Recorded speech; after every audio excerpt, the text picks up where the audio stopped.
This is a passage by Baha'u'llah, the prophet founder of the Bahá'í Faith, that he told the famous historian Professor Edward Brown in April 1890. Praise be to God that thou hast attained. Thou hast come to see a prisoner and an exile. We desire but the good of the world and the happiness of the nations. Yet they deem us a stir up of strife and sedition, worthy of bondage and banishment. That all nations should become one in faith, and all men as brothers. That the bonds of affection and unity between the sons of men should be strengthened. That diversity of religion should cease, and differences of race be annulled. What harm is there in this? Yet, so it shall be. These fruitless strifes, these ruinous wars shall pass away, and the most great peace shall come. Do not you in Europe need this also? Is not this that which Christ foretold? Yet do we see your kings and rulers lavishing their treasures more freely on means for the destruction of the human race than on that which would conduce to the happiness of mankind. These strifes and this bloodshed and discord must cease, and all men be as one kindred and one family. Let not a man glory in this, that he loves his country. Let him rather glory in this, that he loves his kind.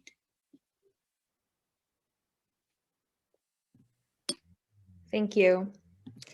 So now I'm so excited to introduce our speaker for this week, Ms. Sovaida Maani Ewing, and her topic is A Baha'i-Inspired Plan for World Peace.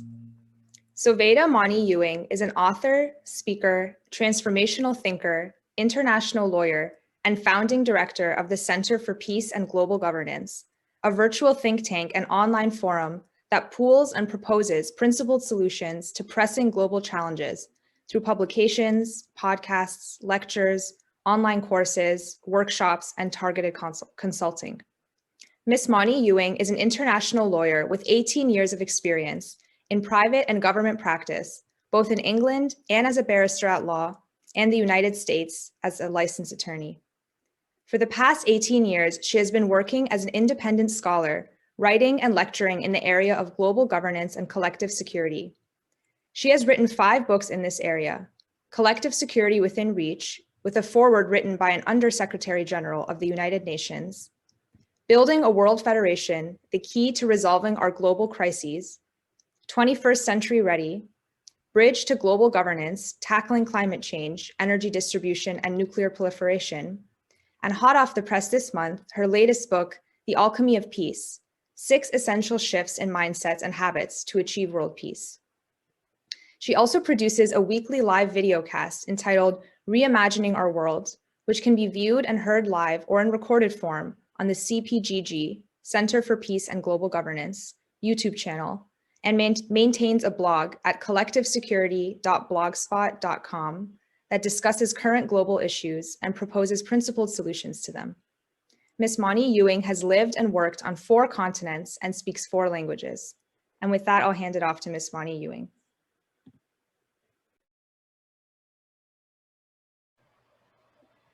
Hello, everybody. How delightful to see you as Payman. Thank you for that very gracious introduction. I was looking at the faces, and before I share my PowerPoint presentation, I wanted to scan the audience. I miss being with you all in person. When one kind of shares thoughts, you get a lot of energy from the audience when you're in person. You also get a lot of energy from folks when you're with them. Of course, it helps to actually see people's faces and kind of look them in the eye and pick up on their energy.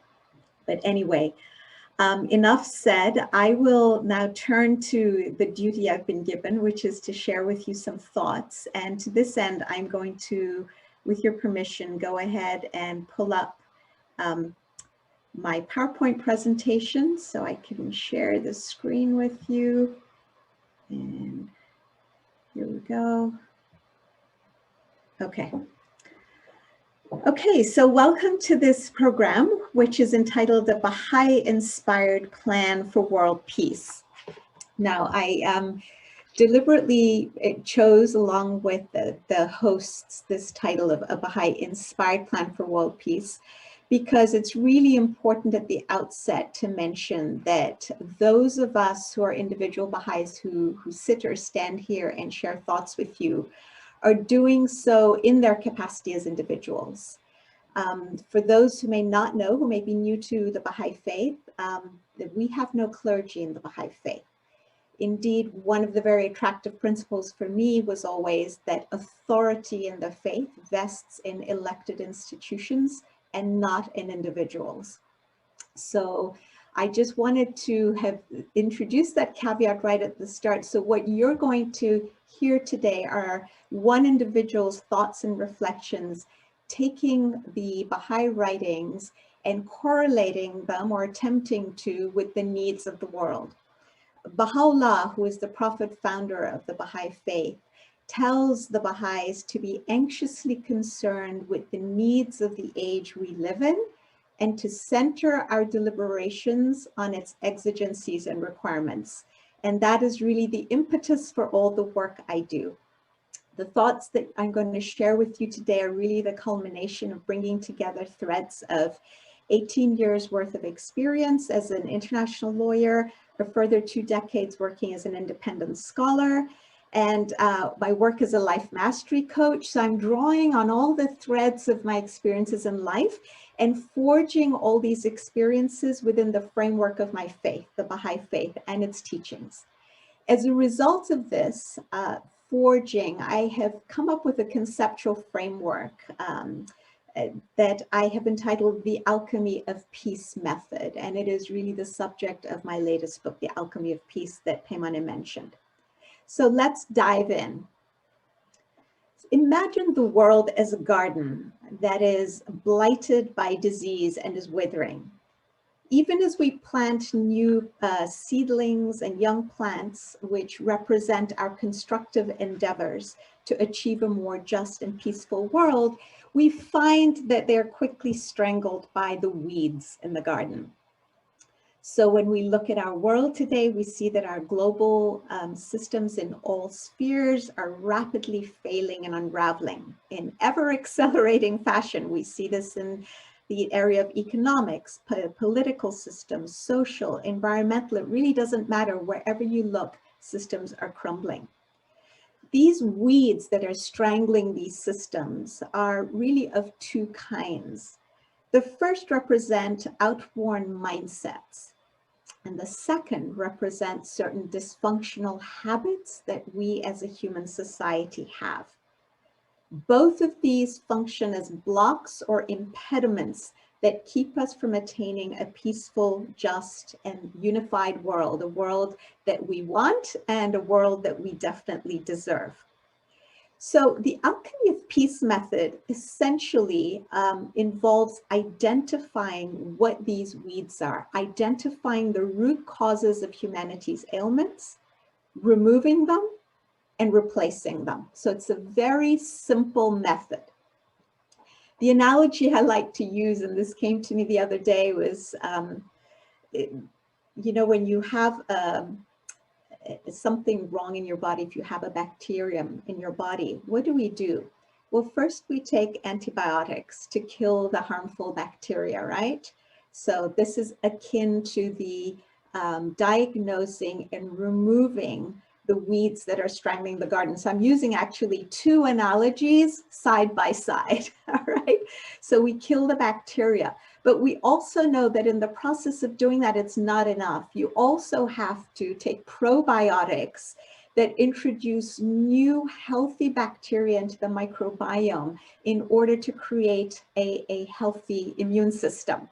So it's a twofold process. And I don't know if you guys have been to doctors lately, but now when they give you the antibiotics to deal with whatever it is, the sinus infection or any infection you have, they also tell you to simultaneously take the probiotics, because otherwise you can actually decimate your immune system and weaken it if you just kill and don't replace. The same is true with mindsets and habits. It's not enough to identify outworn mindsets and dysfunctional habits and remove them. You have to replace them with something that is more constructive and empowering. Otherwise, we tend to resonate at certain frequencies as human beings. And if you're used to resonating at a dysfunctional frequency, once you remove that dysfunction, if you don't immediately replace it with something more empowering that raises your frequency, you will find that you'll gravitate to a similarly dysfunctional mindset or habit. It's a fascinating phenomenon. A lot of interesting studies have been done on it lately, and it's a principle that we use in the life coaching method that I practice. Okay. So the Alchemy of Peace method essentially involves 4 steps. The first is to identify the most prevalent and harmful attitudes or mindsets that human society has, that we have as individuals and that society has. The second is to remove them and replace them with constructive mindsets. This is based on the belief that even a slight shift in mindset can change the trajectory of both our individual and our collective lives and our human reality in significant ways. Think of it as an airplane pilot, right? When you get into the airplane and you set the airplane on its course, even a small change at the beginning of the journey in the degree, even a degree or half a degree or 2 degrees in the change of the angle will significantly change where the airplane ends up, right? You could end up in the middle of the sweltering desert, or you could end up in a beautiful haven island, your resort that you've been aiming for. So it's like that in our individual lives. It's very important to make these shifts, even if they're small, at the level of mindset to create this course correction. The third step in the Alchemy of Peace method is to identify the dysfunctional habits that have flowed from these old mindsets. Each mindset breeds a set of habits. So we need to identify them and remove them, and then replace them with new, more empowering and constructive habits. So it's a 4-step process. Sorry to interrupt. We can still see your title slide. Are we supposed to see something? I thank you so much for that. You see, that's the thing. I generally talk and speak without slides when I'm in person. And so it's been quite a challenge in these pandemic times to remember. Thank you for that. Okay, so I'm slowly going through the slides so that for those of you who want to revisit this, you get a sense. And here are the 4 steps in this slide. Thank you very much. All right, on to slide number 5. So let's tackle the big question first. What is a mindset? Why is it important? Where does it come from? A mindset is really the lens through which we view, understand, and interpret reality. It's shaped by our past experiences, by our family and societal cultures, by the values we choose to take on, and our own sense of who we are, whether as individuals or as groups or ethnicities or as a society or a nation. It really doesn't matter, or a neighborhood or a community. All of these shape our mindsets and help us to develop what are basically certain beliefs about ourselves and about how the world functions. Unfortunately, very often these beliefs are what we call limiting beliefs. They limit us because we so believe in them that we can't seem to think outside of them, so they constrain us. They're rules about our reality. They're interpretations or stories we tell about what's going on and why it's happening and the truth of what's happening. They're also false assumptions. We assume that because something's happened in the past, it's going to happen again, and it ain't necessarily so. So why do our mindsets matter? Well, They matter because mindsets, so the thoughts and beliefs we have, trigger emotions. There are two kinds of emotions. If the emotions are positive, they lead to us being hopeful, energized, motivated to act for the best interests of society. So our emotions trigger behaviors. When the emotions are negative, then we feel apathy, lethargy, indecision. Think of our leaders today and think about what we've been seeing in society during the pandemic: indecision, fear, anxiety, worry, a sense of helplessness and paralysis. Or we feel angry and frustrated and very prone to conflict. So emotions trigger our behavior. These behaviors, once repeated, lead to habits in individual lives and collective lives.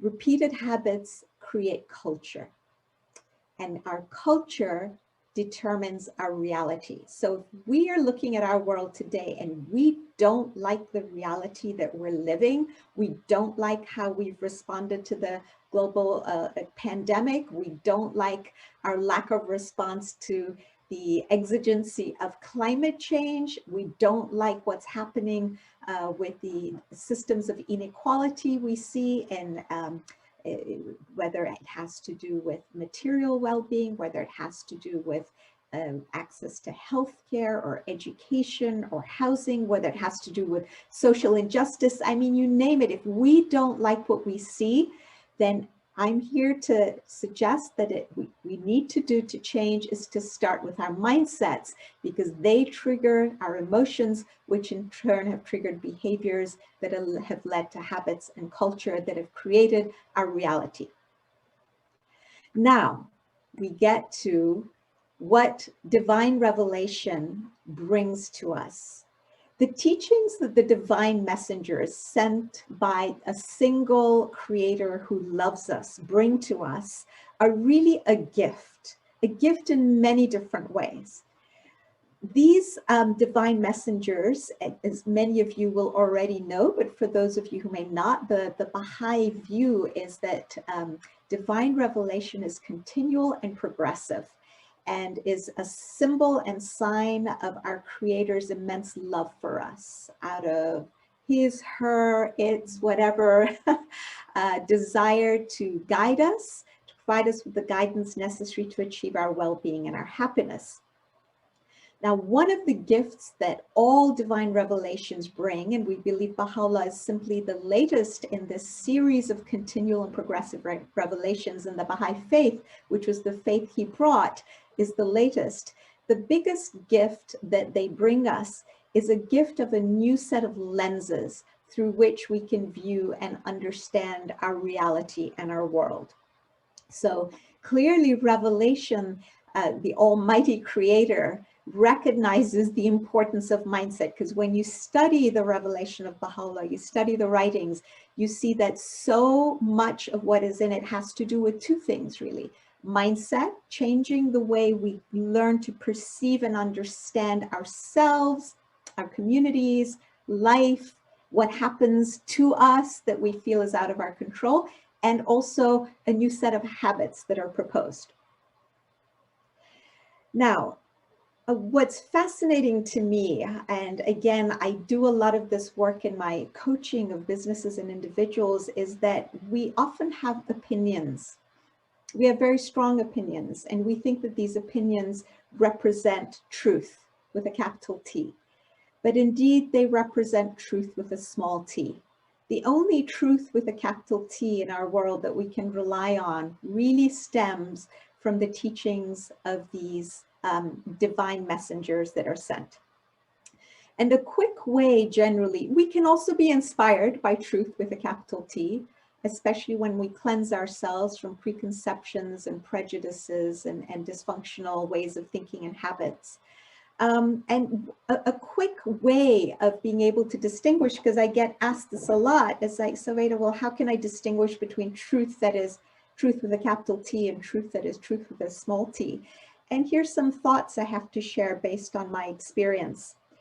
First of all, the lens or the truth that is capital T is always uplifting, always. It causes you to feel more joyful, and it causes you to feel lighter. It is always more unifying. It is never judgmental. It does not seek to put down other groups in order to make us feel better. It always fills you with hope. So what I'm suggesting is when you hear things that people tout as truth, if you want to get a sense about whether, you know, it's even worth pursuing, ask yourself, is there judgment involved here? Is this a unifying message? Is it uplifting? When I hear the suggestions that are being offered, do they fill me with hope and with joy, or do they make me feel heavy and despondent? And they always, this truth with a capital T, always provides a way out of the mess and constructive solutions. So, getting back to the topic of mindsets, today we're going to focus on 3 outworn mindsets that are identified by the Baha'i writings that run like operating system in a computer, operating systems in a computer. You know how when you use a computer, you don't think about, oh, what's the operating system? It's there, the codes are already in, you just get to use it. Well, these old mindsets are actually running our lives. We may not realize they're running our lives, but they are. So we need to identify them. And we're going to look at 3 of them today that are the most prevalent, and to see how we can transform our existence, our human existence, by replacing them.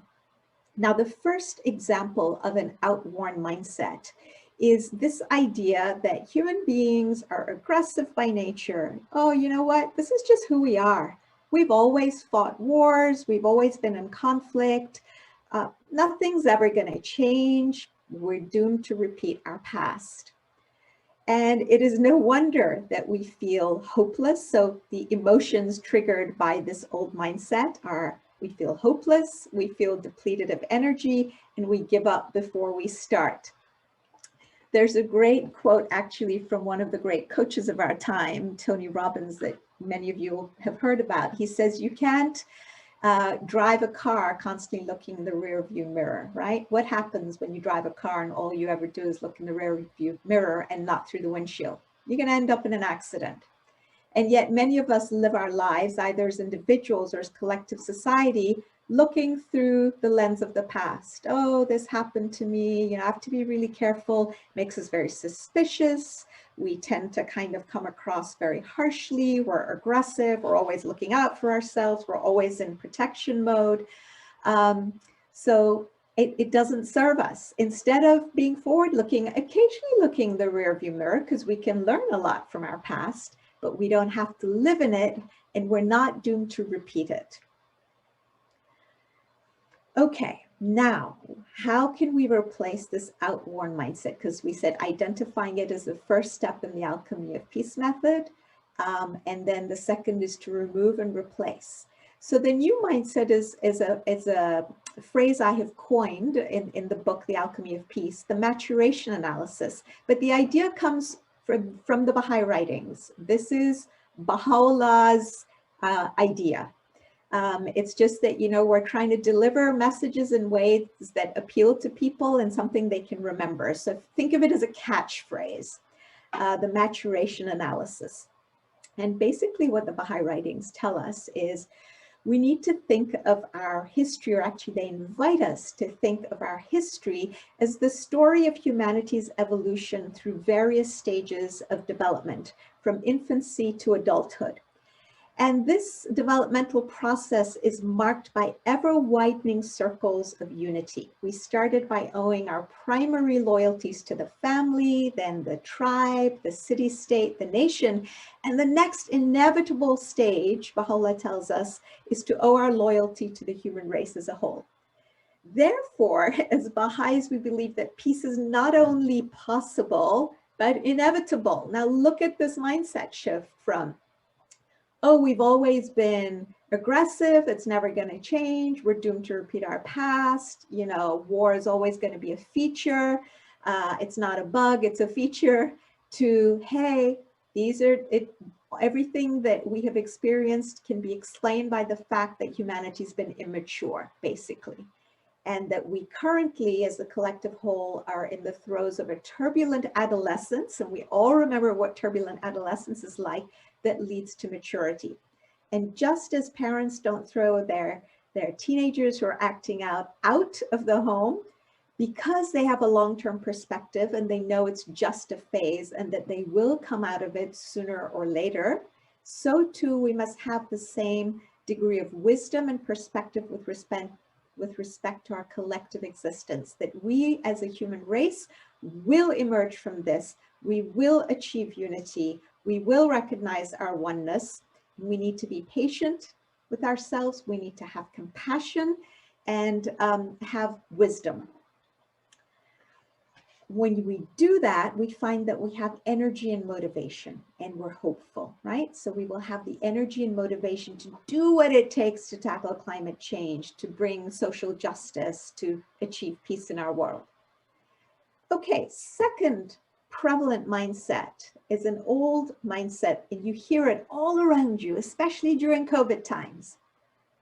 Wow, you know what? Our world is doomed. Or to put it colloquially, our world is going to hell in a handbasket. You hear that a lot. I hear that a lot from my friends, right? There's no hope for us. We've reached the point of no return. We now have so many problems. Where do we begin? With the pandemic, we're kind of stuck with dealing with, and we're now told that it could be a feature in our civilization for years to come as we have all these new variants and mutations.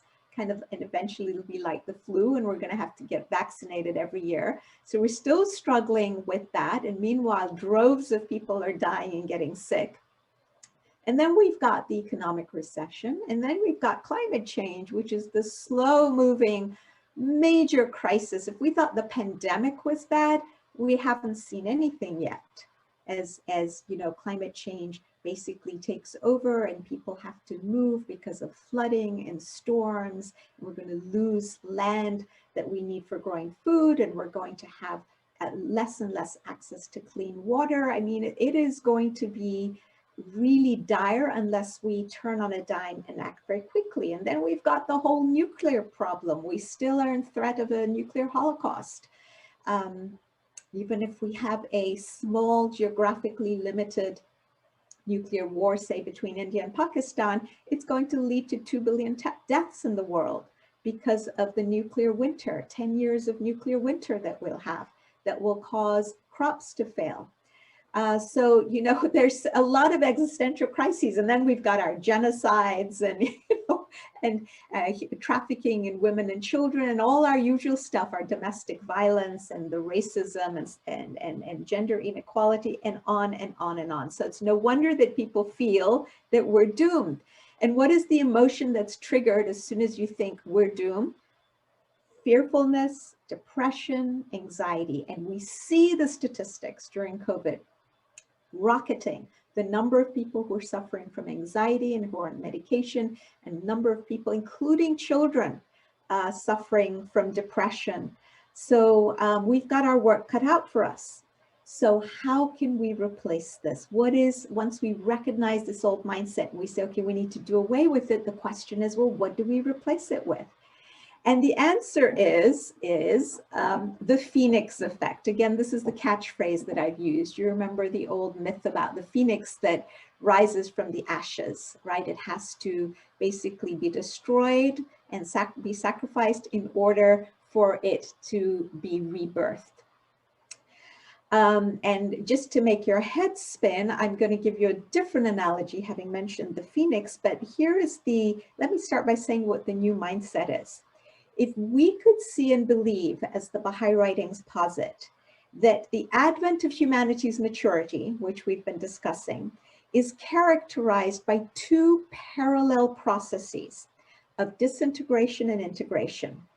As our immature, selfish part reaches its peak and begins to fade away, our cohesive, mature self starts to emerge. And these two processes are parallel and go in tandem. And the best analogy to describe this is actually the butterfly, how the butterfly morphs from being a caterpillar to a butterfly. You have a simultaneous process of death and birth recurring. So let's look a little bit at the life of this caterpillar. So the caterpillar is earthbound, right? And its business is to eat as much as it can to gorge itself. And it gorges itself so much that it has to shed its skin. This is what human beings have been doing. So I want us to think about the analogy in tandem with what's going on. We have been consuming and consuming at rapid rates and in unsustainable ways, causing environmental pollution and climate change and denuding our environment and destroying our environment. And we have hit our limits, not only environmentally, but with all our outmoded systems that we talked about. Clearly, we have basically utilized our economic, our social, our political systems. We've hit the limit of what they're capable of doing for us, and we're now watching them disintegrate. So this is what happens with the caterpillar. It eats and eats, keeps shedding skin until it can't go any further, and then it cocoons itself. During the cocooning process, you start to see these twin processes of disintegration, integration occur. First of all, it starts to produce certain enzymes that literally start to eat the caterpillar's body and to destroy it. It's kind of like pouring acid, you know, making your body dissolve. It's a very messy, very disgusting process if one were to look at it through those lenses. But while the body is disintegrating, there's certain small discs that have always been inside the caterpillar that are referred to as imaginal discs. And they come in clusters, and each cluster represents a new part of the butterfly that will emerge. And while the caterpillar is disintegrating, these small clusters start to multiply very rapidly. And they start to form parts of the butterfly. Now, we don't see this because it's all happening inside this cocoon. And in fact, if you were to poke a hole in the cocoon, all you would see was this goopy mess come out. And we'd say, oh, this is so disgusting and horrible. So this is what's happening in our world. We are seeing all the mess, the genocides, the nuclear proliferation, the climate change, terrorism, lawlessness, waves of migration, these poor refugees traveling by sea, by land, walking with their children, trying to flee violence, financial crises and pandemics, right? So this is the goop, this is the mess we're seeing. And yet we're also starting to see these groups of people, marvelous movements calling for the reconstruction of society. And they are proliferating, particularly during this pandemic year, calling for a more peaceful, just, and secure society in which the nobility of every human being is acknowledged, regardless of race, gender, faith, education, means, or class. Examples of constructive movements are all these movements to arrest global warming and to mitigate its damages and to help people in countries that are beset by it to adapt to changes that are already irreversible. We then see the solidarity expressed in the Me Too movement that's destined to raise consciousness against sexual harassment and the abuse of women worldwide.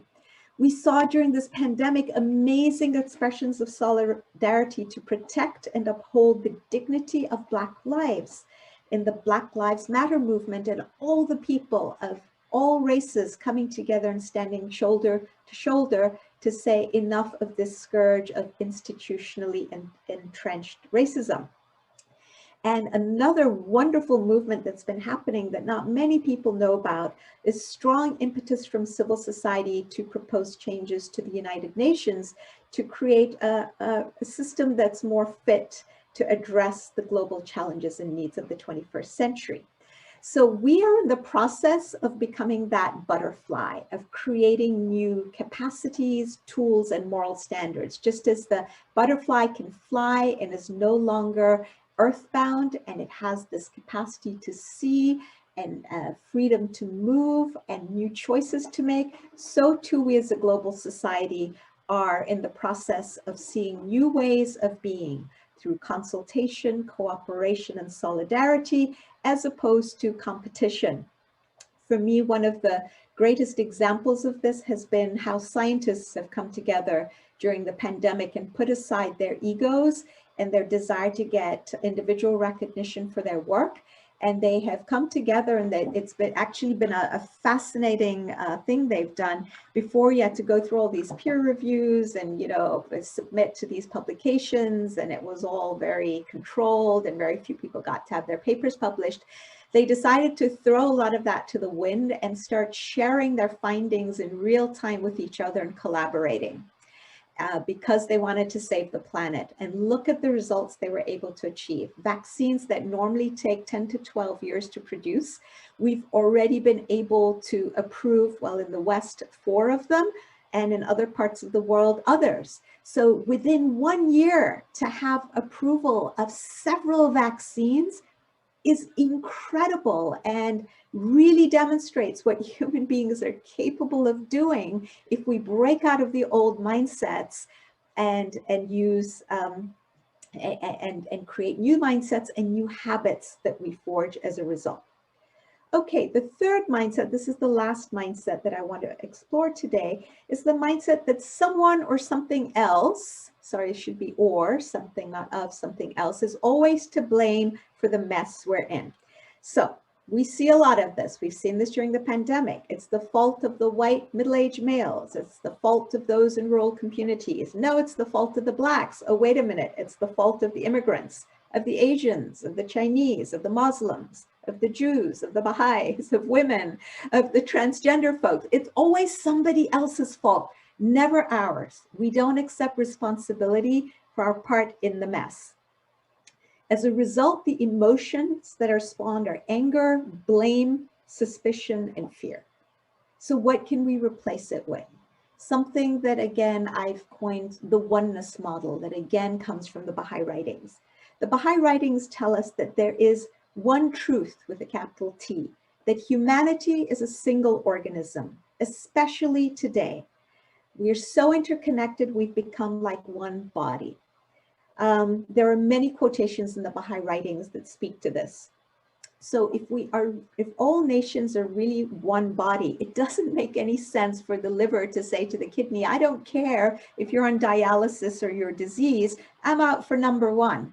Because it's impossible ultimately for any organ or member of the body to be healthy if the rest of the body or 1 or 2 other organs or members are ridden with disease, because we're prone to systemic risks. And we also understand from this analogy that each organ and limb has something unique to offer, right? The cells, first of all, are different. They're configured differently, and they have a special something to offer. And ultimately, the human body can only function at the peak of its capacity if all the organs and all the members function at peak capacity. Sure, if you lop my foot off, I could still function, but my quality of life is not going to be the same, right? The same if I have to constantly go for a dialysis or if I have an autoimmune disease.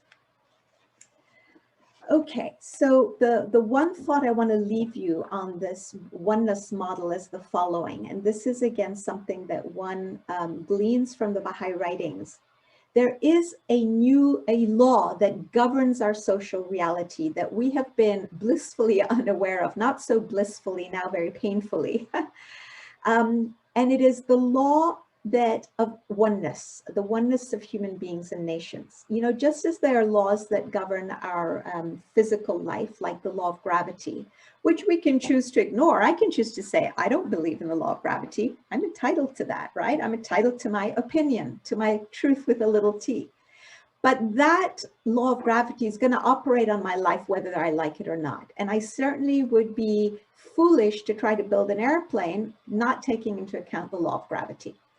And yet we have been blithely building social systems, political systems, economic systems that fail to take into account the law of the oneness of humanity. And we expect them somehow to flourish. And we're surprised that they're collapsing. Well, there is no surprise. This is the, if you like, the law of spiritual gravity at work here. At some point, we're now reaping the results of what we have sowed. Okay, so why did we cover, so these were the first 2 steps in the alchemy of peace method. Identify old mindsets, remove and replace them with new ones.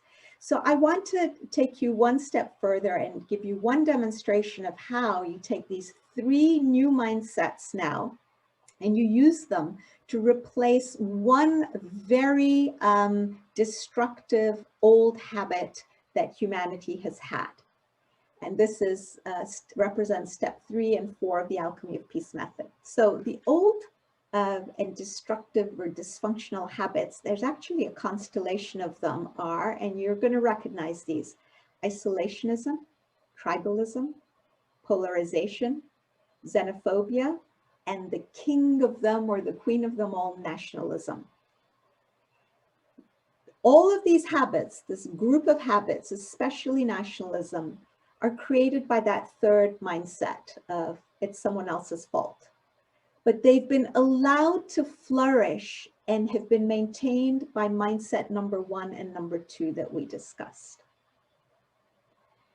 So the analogy I want to give you is the cluster of autoimmune diseases. I don't know if any of you are plagued, unfortunately, by an autoimmune disease or have friends who have, but one of the things that your doctor will tell you is that once you have one autoimmune disease, you're very likely to get one or more of them, because your immune system has been triggered in a way that then makes you susceptible to these diseases. And with these old mindsets, what they've done is they've weakened our collective immune system and have basically made us susceptible to this cluster of what I call autoimmune diseases in the social arena. Now, the gift of revelation, we said, allows us to replace these habits that we have listed here with a new habit. And what is that new habit? The new habit is to create a United States of the world. This is, again, an idea from the Baha'i writings. So a United States of the world basically means like a world federation, similar to the American federal system in which 50 states come under a central government. So too the Baha'i writings, starting in the middle of the 19th century, think, only a divine messenger could have come up with this idea when we hadn't even gone through a First World War, a Second World War, and we're not thinking in terms of global institutions. So the Baha'i writings help us recognize that most of our threats today come from collective problems that we've already described. By definition, problems like the pandemic and climate change demand global solutions. And so we have to collaborate, cooperate, and consult. And so it's time for us to create the mechanisms, the institutions, the global institutions to do that, starting with a world parliament that is democratically elected and therefore has democratic legitimacy, elected by the people of the world in proportion to the size of their population. So by having this representation, this fair representation, you have the principles of equality and justice and oneness are incorporated in this model. They also provide for a forum in which you can have global consultation, right? And consultation is really the practical application of the principle of justice. The powers of this parliament would be to create binding legislation, say to deal with climate change and the pandemic. So in very narrow spheres that affect collective interests, the parliament would be the trustee of all the critical natural resources in the world to ensure that they're equitably distributed to all human beings everywhere. So again, think of the pandemic and the vaccine. Imagine if we had such a body that could ensure that vaccine production was at a level that we needed it for the whole planet, and that every nation had equitable access to it. I was stunned 2 weeks ago to read that as of week before last, in 130 countries, not a single person had received a COVID vaccine. That's really shocking, right? Meanwhile, in other parts of the world, including here in the United States, as of last night, they were saying 25% of the population has received at least one shot of the vaccine. And this global parliament would have the only rights to wage war in order to, in the face of a threat to the peace of the planet, and so on.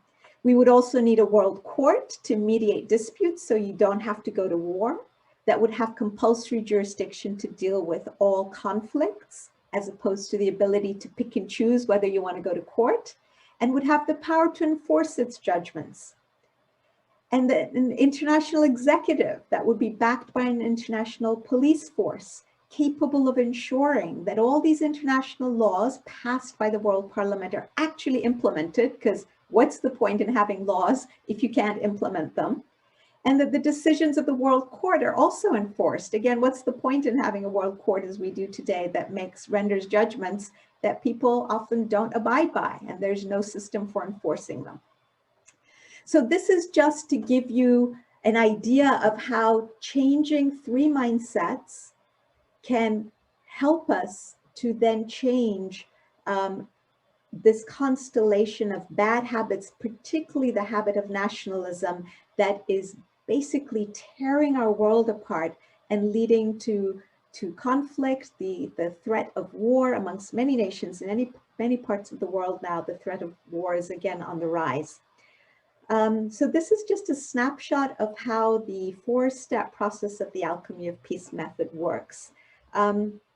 For those of you who are interested in learning what all the mindsets are that I've identified through the lens of the writings, and to see how I propose replacing them and what the old habits are they spawn and what the new habits can be, feel free to take a look at the book that came out in January, The Alchemy of Peace, and please share it with your friends.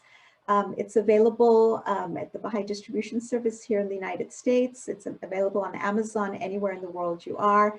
And also you can go to our website, cpgg.org, for Center for Peace and Global Governance on the publications page.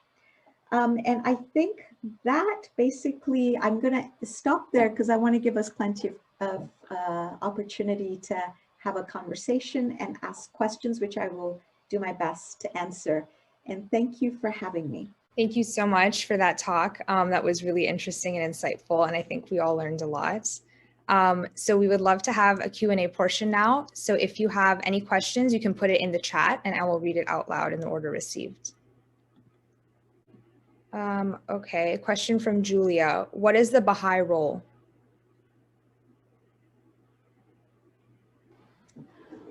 Okay, excellent question. Wow, so there is a wonderful letter from the governing body of the Baha'i Faith that came out a few months ago that articulates very clearly the Baha'i role and reminds those of us who are Baha'is that,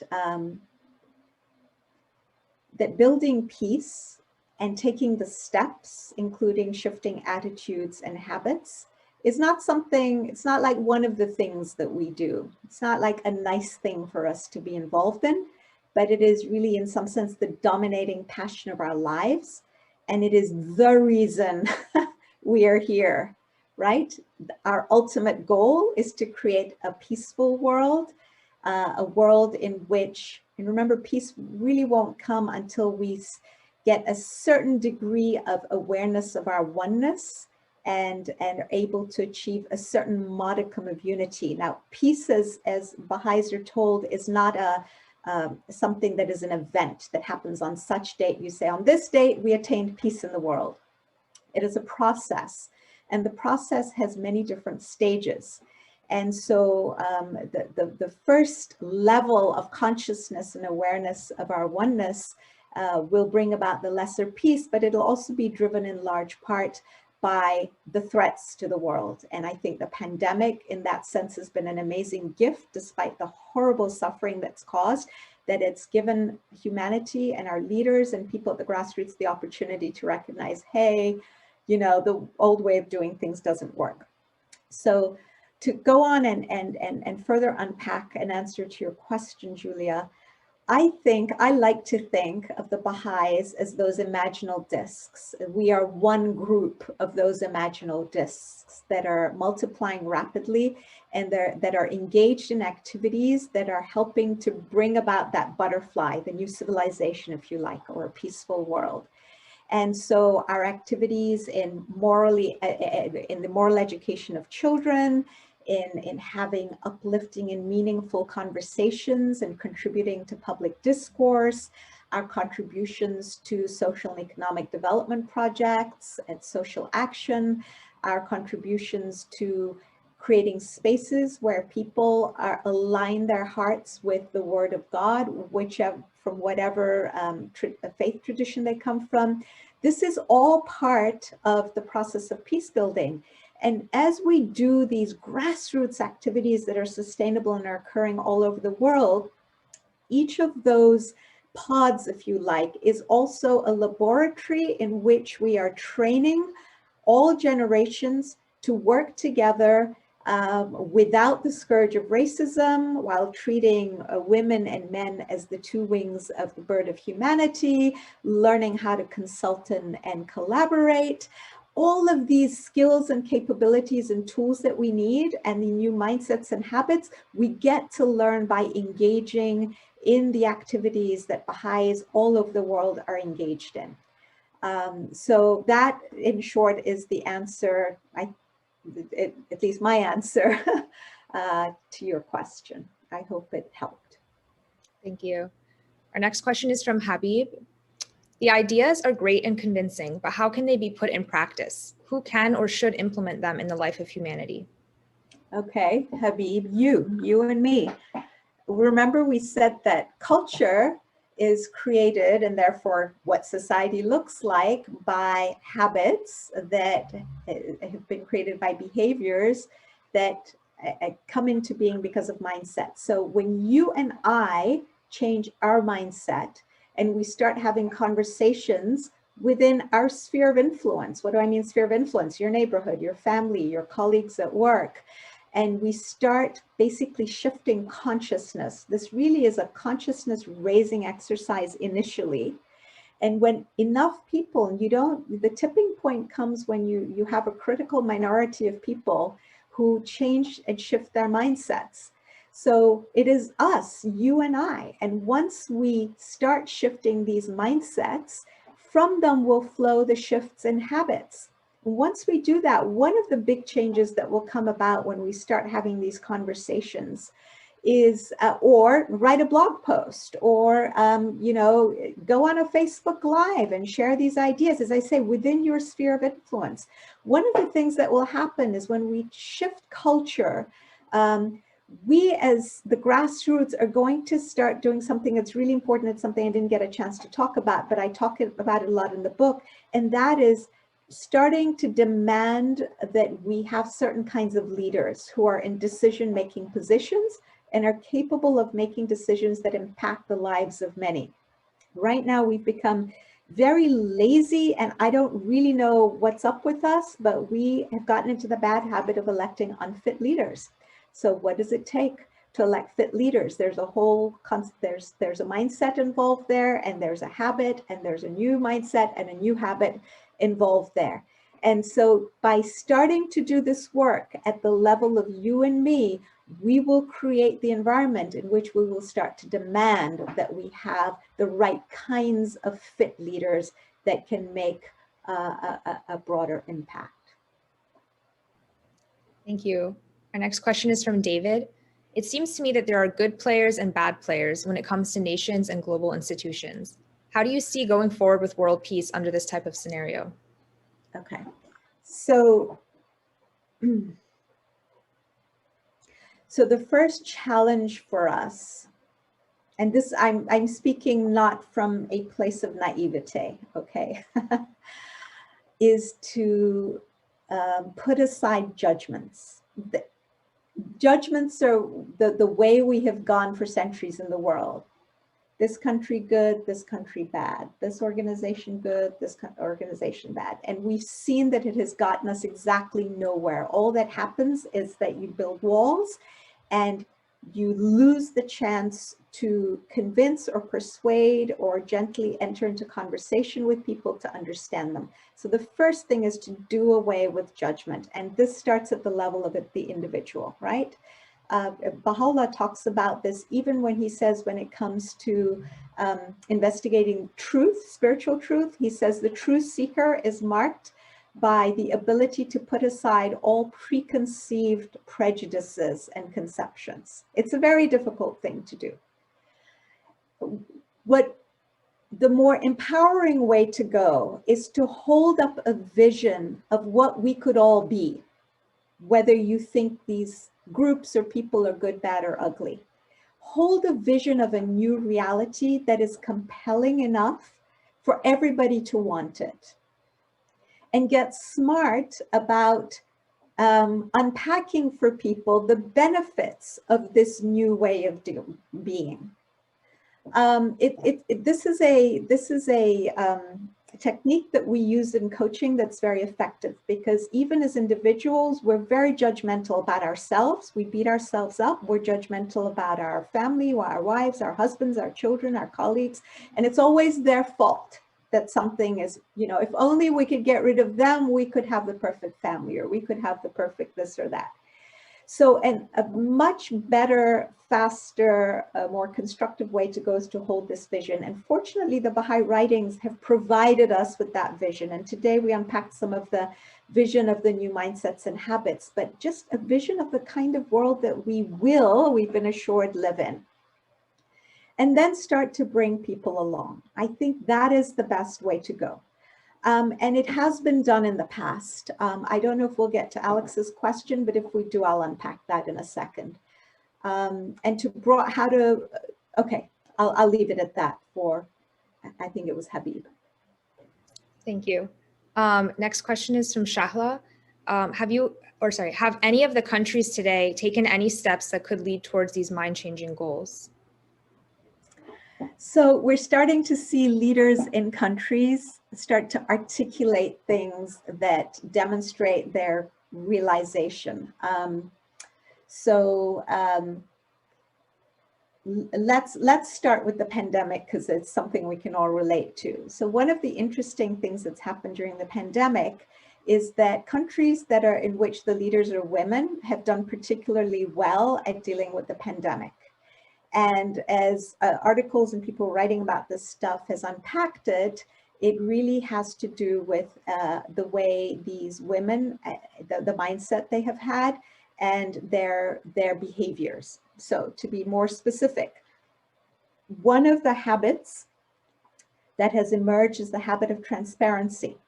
So I was pretty amazed to see right at the start of the pandemic, when most leaders everywhere were trying to say, oh, you know what, it'll be fine, couple of months, we'll, you know, and everything will be all right then. This one woman leader said, look, my experts have told me that we're not going to actually deal with this pandemic effectively until 70% of our population either gets the virus or gets vaccinated. This was right straight out the gate in February of last year. Wow, what honesty, what transparency. She wasn't trying to sugarcoat things. She wasn't infantilizing the people of her country, saying, oh, you know what, don't worry, just a couple of months and we don't have to do very much. You don't have to wear masks, it'll all be good. No, she was saying, yeah, we're either going to have to get it or we're going to have to make a vaccine and get enough people vaccinated. And until then, we're going to have to hunker down. Another couple of habits that have risen to the fore. The qualities of being able to listen to what people need, the qualities of compassion and wisdom, which are generally not what we look for when we elect leaders, right? So another thing that has happened is people at top levels have started talking about, for instance, the need for a limited form of world government. Whoa, newsflash, right? So the former Prime Minister of England, Gordon Brown, talked about this in March of last year. The Foreign Minister of Spain said it's time that we looked at our systems of global governance and decided what's working, what's not, get rid of what's not working, modify and create new bodies and systems that don't exist to deal with these kinds of global challenges. And lots of people since then are starting to actually talk about and think about what it looks like to work in a world in which collaboration, cooperation, and consultation are the premise on which you build a global system, as opposed to competition. which is part of the old mindset. Oh, human beings are competitive. Nothing happens without competition. Well, that isn't true. That's just a story that we've told ourselves, and it has caused us a boatload of heartache. So, so the shifts are coming. Remember, shifts don't happen overnight. The pandemic's only been 1 year in the making, but already it has caused shifts, and it has caused us also to think about reconceptualizing society, which is something the Baha'i writings tell us will happen. When we suffer, we tend to become disillusioned.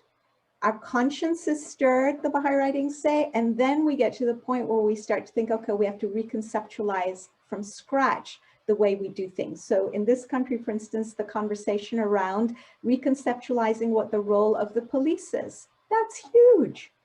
We're not there yet, of course not, but we've started having a conversation that is ongoing, and a lot of people are engaging on both sides, but they're engaging on it. That's the first step. So I hope that that's helped. Thank you. Our next question is from Ruha. I love your use of nature, the caterpillar, to demonstrate the twin forces.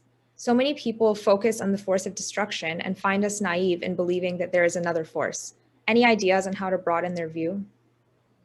Share the analogy with them. That's what I do.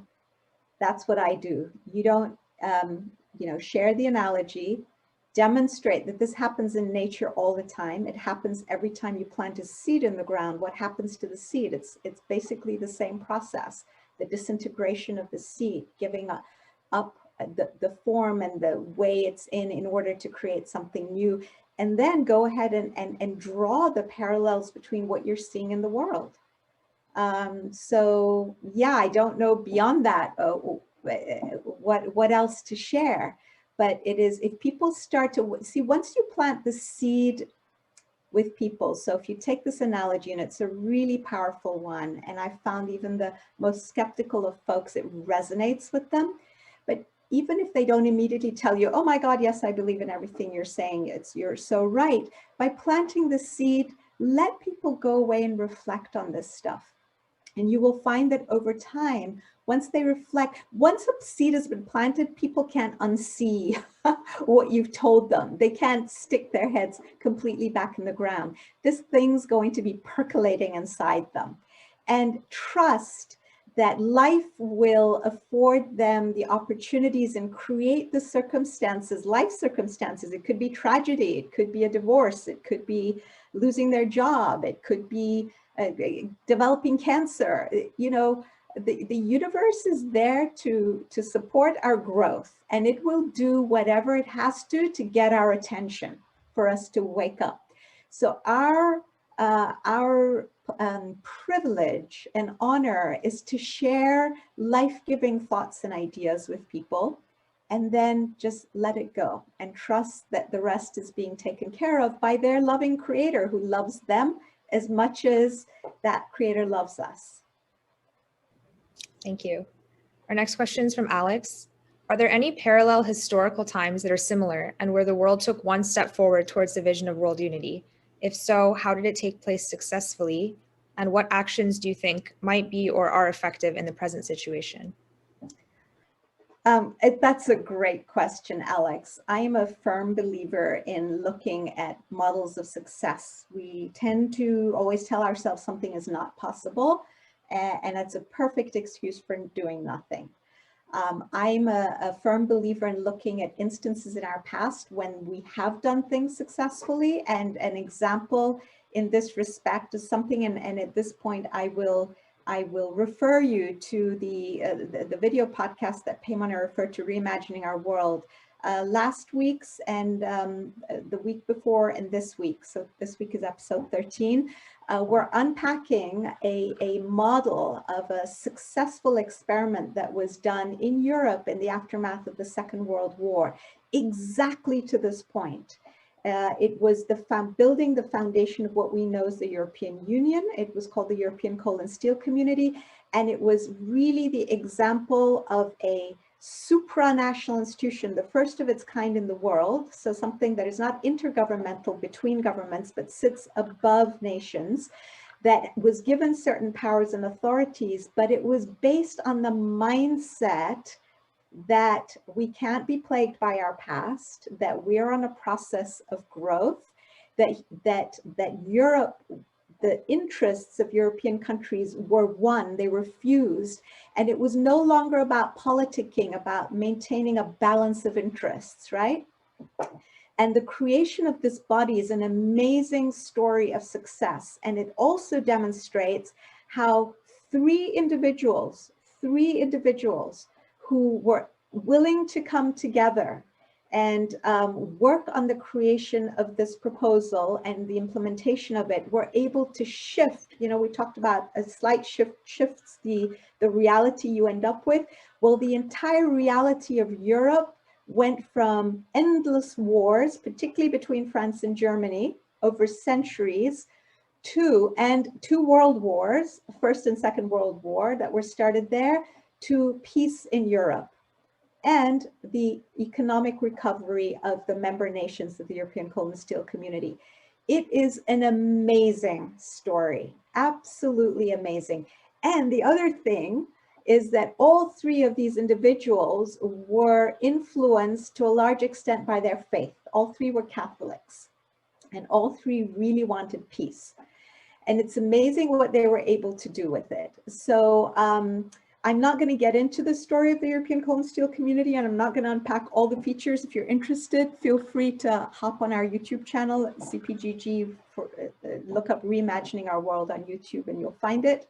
And it's really interesting because it speaks to the importance of the qualities of the leaders.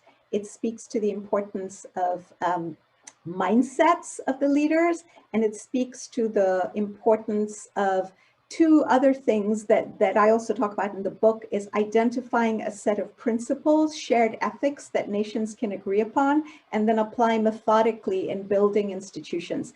These three individuals did exactly that.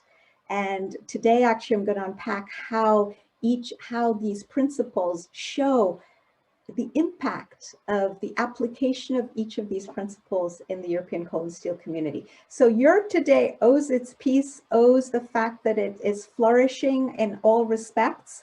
A little challenged by the COVID crisis because they have not taken that additional step in the direction of unification. So that's their challenge. They need to become a federation.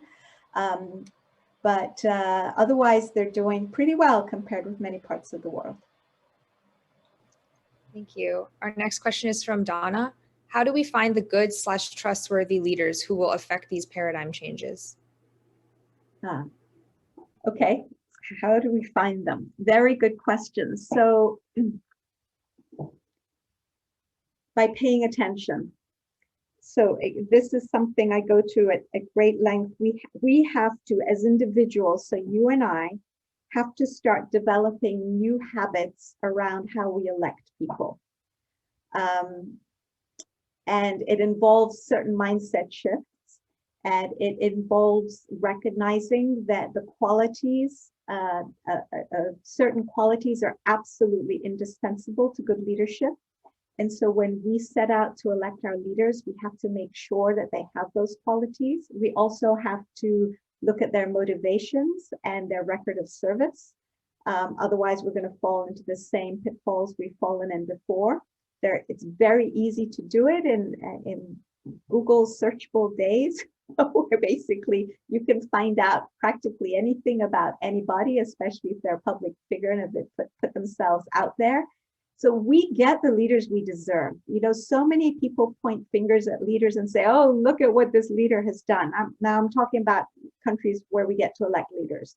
If someone's a dictator, we may not have had a hand in it, although even that's questionable, but we'll leave that to the side for a moment. We get the leaders we deserve. It's our fault. If we have a leader who's unfit, there's nobody to look at but ourselves, and nobody to thank but ourselves. And the Baha'i writings urge us to look for leaders who have the right qualities. There's a lot written on this subject. And again, it's a subject that I've covered in great detail in Reimagining Our World, and it's a subject very dear to my heart. So thanks for asking the question, because it's a really important one if we're not going to repeat our past history. if our past is not going to equal our future. Thank you. Our next question is from Kim. What do you believe is the most important ethical concept from the Baha'i Faith? The oneness of humanity. It's the pivot, Baha'u'llah says, around which all the teachings of his faith revolve. And I think of it as the spoke of a wheel. And for me, oneness and justice run neck and neck. And when you really think about it, and I was thinking about this last night as I was preparing some thoughts, true justice is not going to become a norm and it's not going to become an entrenched part of our systems unless we truly become aware of our oneness. See, once you become aware of the oneness of human beings, justice and treating people with equity and fairness flows naturally. Because if I am like you and we are one, then you're an extension of me. And we're, of course I would want to treat you the same way I would want to be treated. And I would want to ensure that that happens. So I would say oneness. And I don't just say this off the top of my head. Abdul Baha, who was the son of the Prophet founder of the Baha'i Faith, and his appointed successor, and one of two authorized interpreters of the Baha'i writings, says somewhere, there's a passage in which he says, every revelation that comes has one dominant theme that it brings. And he goes through and, says, when Christ came, he basically, the theme of love thy neighbor was the dominant. He brought many teachings, but that was the dominant one. And with Islam, it was nation building, the concept of nation building. That was a really new, amazing, in those days, revolutionary new concept. And he says, with the coming of Baha'u'llah, it is the bringing the awareness of the oneness of humanity. That's why earlier I said it is a social law. It is a law. It's a spiritual and social law that we have been ignorant about or have chosen to blind ourselves to, and we are paying dearly for it because all our systems are collapsing because they failed to take this equivalent of the law of gravity into account. Do we have any other questions about today's talk or topic?